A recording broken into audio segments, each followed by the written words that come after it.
Introduction. Kiralitas merupakan molekul yang membuatnya tidak dapat ditumpangkan pada bayangan cerminnya.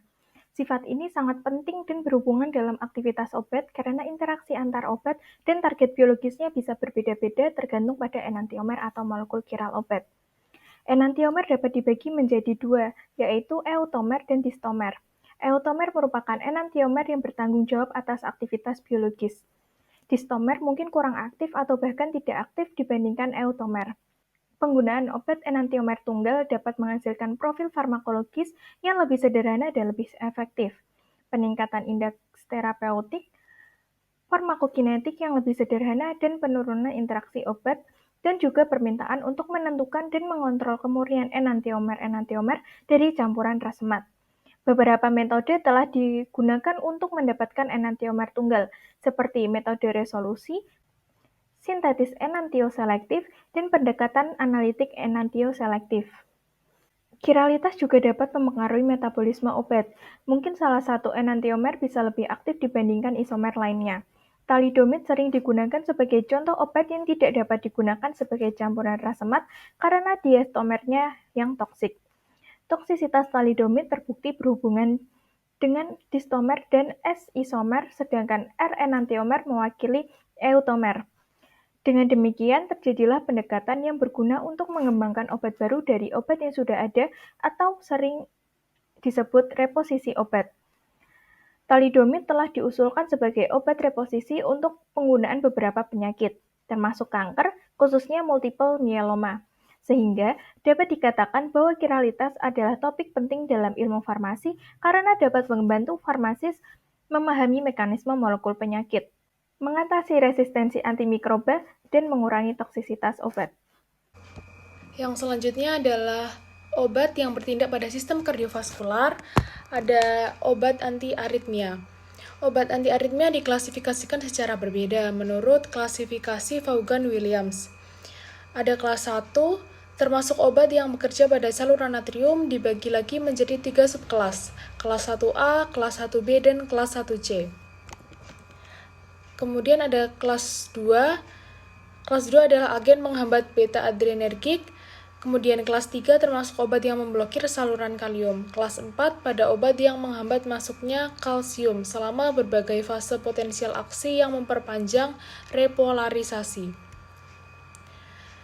R-mexiletin memiliki aktivitas yang lebih tinggi daripada rasemat. Beberapa metabolit mexiletin terkadang menunjukkan aktivitas yang lebih tinggi daripada senyawa induknya, seperti halnya hidroksimexilatin.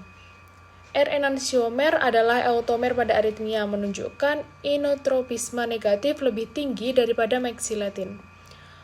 Untuk obat aritmia kelas 1B bekerja pada saluran natrium berpintu tegangan NaV 1.4 yang terdapat di otot rangka. Senyawa ini juga melakukan aktivitas terhadap myotonia, penyakit otot rangka yang ditandai dengan kekakuan otot rangka. Beberapa analog obat ini lebih aktif dibandingkan senyawa induknya, baik dalam bentuk rasemat maupun enantiomernya. Obat ini banyak digunakan pada gagal jantung pada pasien yang dikontraindikasikan terhadap penghambat B atau dalam kombinasi dengan penghambat beta serta penghambat saluran kalsium dalam kasus di mana penghambat B atau penghambat saluran kalsium saja tidak mampu mengendalikan penyakitnya. Kemudian obat ini dikomersialkan sebagai enantiomer larut murni dengan nama merek yang berbeda, tanpa rasemisasi in vivo. Namun toksisitasnya semakin tinggi S-ivabradin dibandingkan enantiomernya terhadap bakteri laut Vibrio visceri.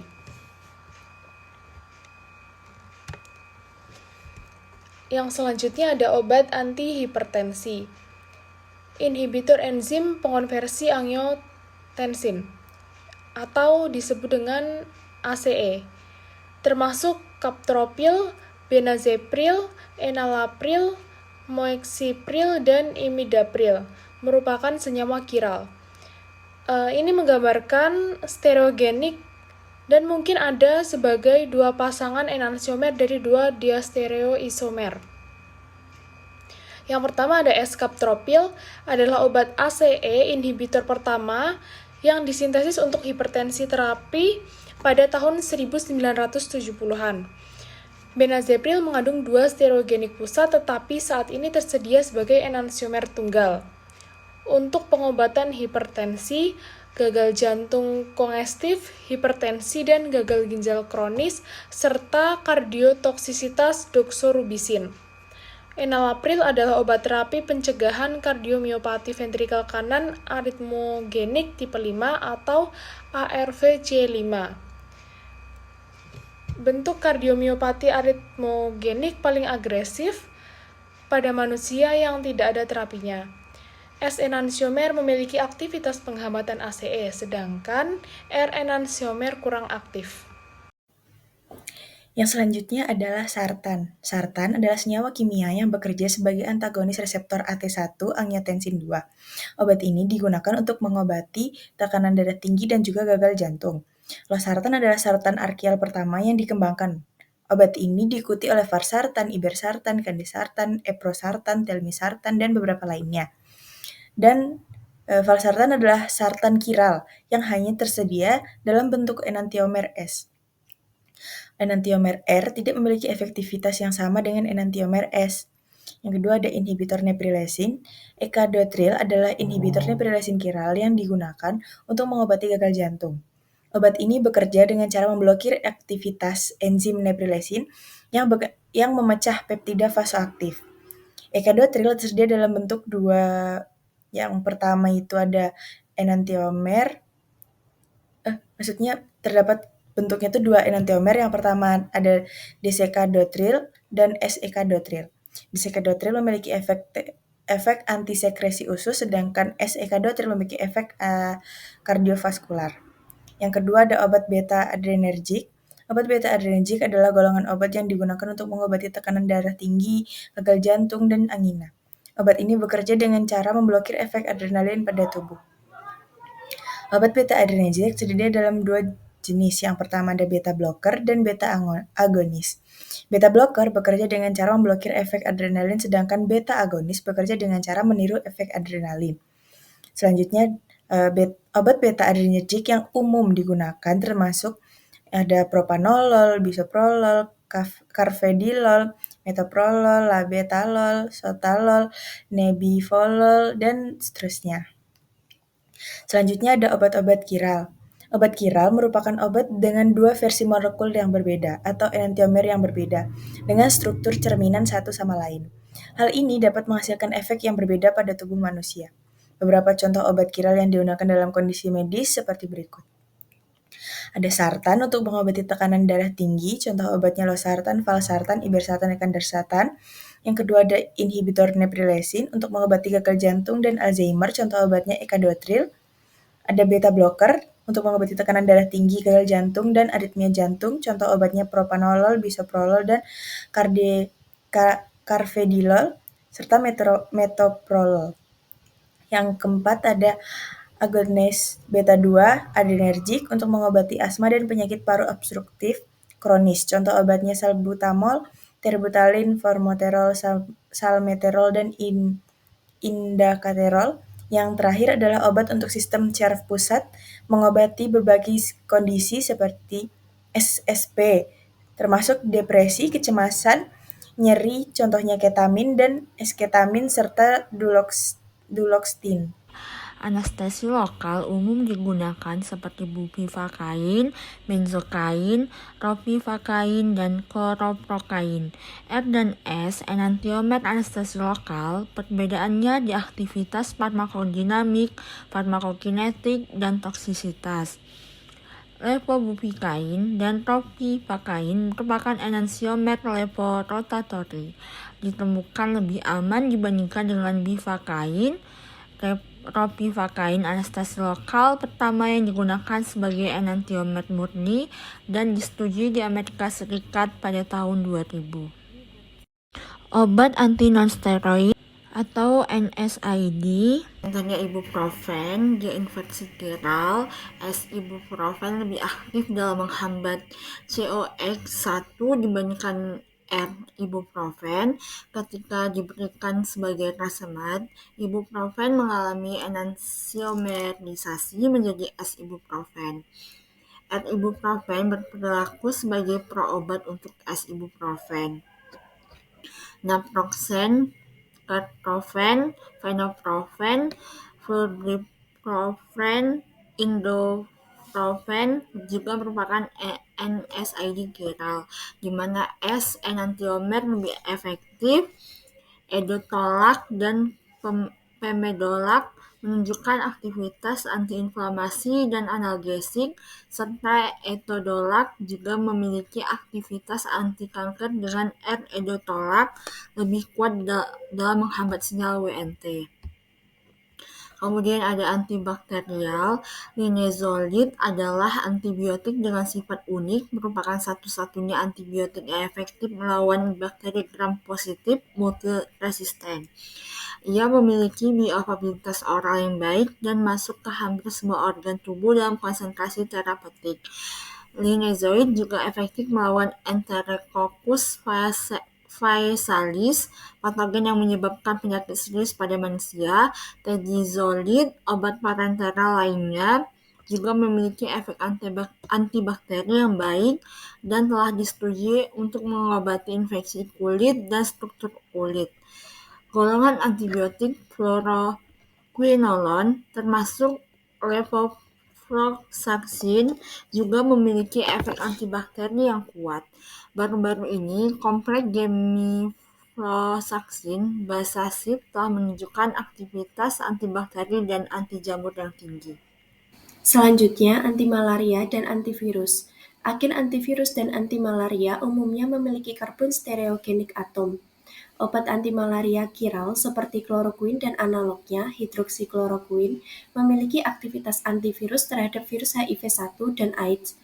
Remdesivir antivirus adalah pengobatan pertama yang disetujui FDA untuk COVID-19 dan merupakan prodrug ariloksi fosforamidate kiral karena dimetabolisme menjadi nukleosida trifosfat atau bentuk obat aktif di dalam sel melalui reaksi berurutan oleh hidrolisis yang dimediasi ester. Studi terbaru menyarankan bahwa fitokimia kiral yang diekstraksi dari tanaman Opuntia ficus indica dapat menjadi kandidat protease inhibitor yang menarik untuk COVID-19 yang bertindak sebagai inhibitor protease utama atau MPRO yang penting untuk replikasi virus. Proton Pump Inhibitors atau PPIs. Inhibitor pompa proton atau PPI adalah obat yang umum digunakan untuk mengobati gangguan gastrointestinal seperti reflux gastroesofagus dan reflux laryngofaring. Omeprazole sebagai PPI pertama yang dipelajari merupakan prodrug dengan atom sulfur stereogenik yang diberikan akiral melalui reduksi atau oksidasi sulfoksida.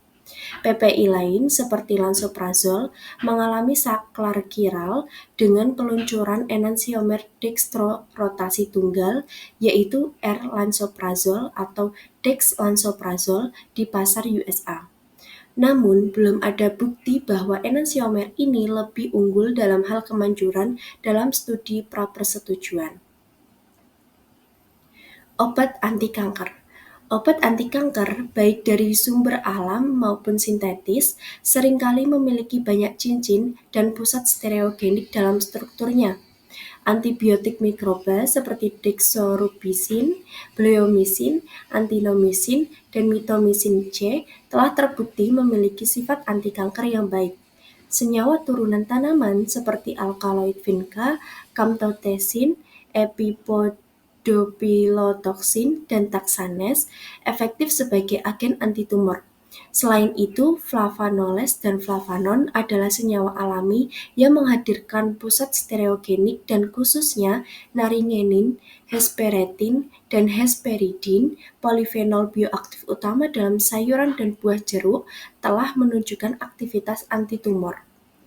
Katekin utama yang ditemukan dalam teh hijau yaitu epigalokatekin 3 galat menunjukkan aktivitas antioksidan kuat melalui kemampuannya untuk mengais radikal bebas dan ion logam kelat dan juga menunjukkan efek antitumor. Obat anti kanker lain dengan mekanisme aksi yang berbeda adalah kiral. Obat kiral S-neraparib atau Zejula adalah poly-ADP-ribosa polimerase atau PARP inhibitor yang disetujui untuk perawatan pemeliharaan orang dewasa dengan ovarium lanjut, tuba falopi atau kanker peritoneal primer dengan respon lengkap atau parsial terhadap kemoterapi berbasis platinum. Yang selanjutnya ada obat antihistamin yang bekerja pada antagonis reseptor H1. Berikut adalah beberapa contoh obat-obat antihistamin. Yang pertama itu ada cetirizine dan terfenadine. Obat ini merupakan antagonis histamin H1 kiral generasi kedua.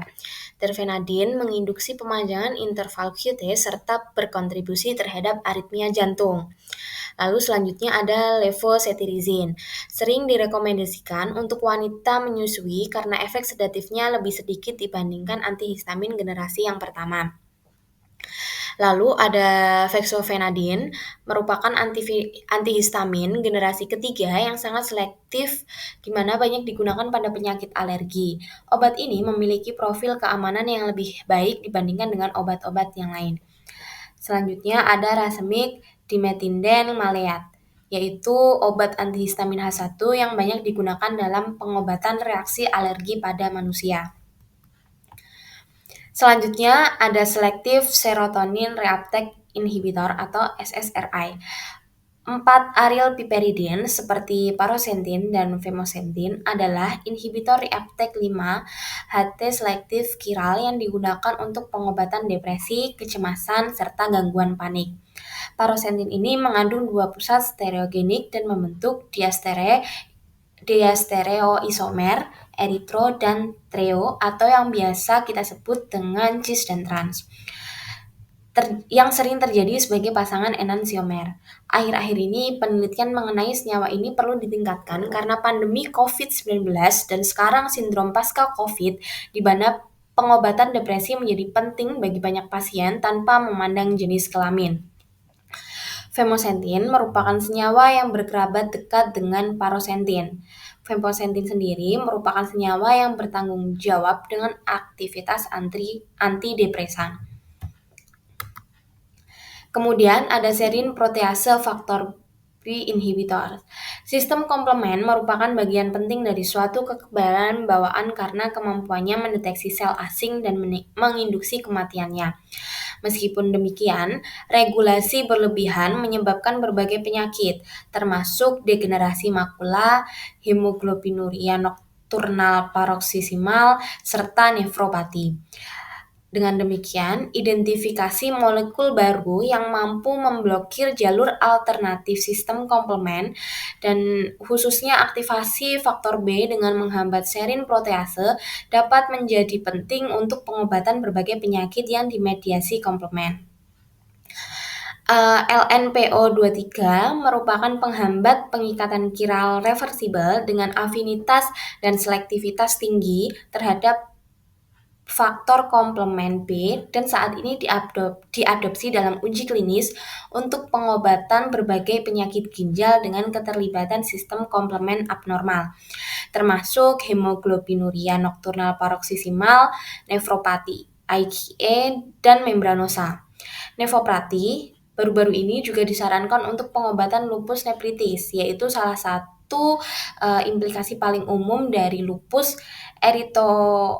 eritematosus sistemik pada tikus MRL atau LPR. Selanjutnya adalah reposisi obat kiral. Reposisi obat atau penggunaan kembali obat merupakan strategi yang efektif untuk menemukan indikasi baru untuk obat yang sudah ada dengan sangat efisien, berbiaya rendah, dan tidak beresiko. Adapun contoh reposisi obat kiral adalah thalidomid.